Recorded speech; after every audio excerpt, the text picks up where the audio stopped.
न इतिहास होगा न गवाह होगा। जो भी हमसे उलझेगा बस तबाह होगा। अभी ने जो भी ने देखा है महल एक झांकी है, पिक्चर तो भी बाकी है। तुम 100 के आम के तुम अकेला कैसे मांगे?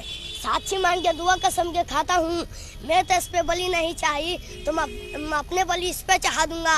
और रही तो मतदान की बात सुन, हम कदम वहाँ रखते जहाँ रास्ता नहीं हो जाता, रास्ता हो जाता। कहीं सनक गया तो या कहीं बार में 100 को फाना नहीं भूल जाता। ये मुझे बात का दल है, मैं अपने हिंदुस्तान में पैदा हुआ हूँ।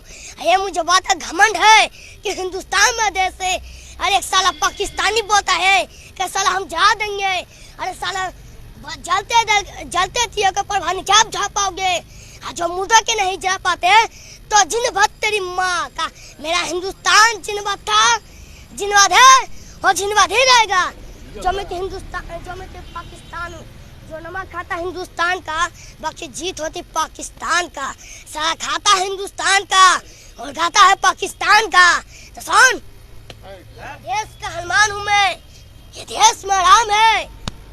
सीना चीर के दिखा दूंगा, अंदर अंदर अंदर बैठा है, अंदर बैठा हिंदुस्तान है।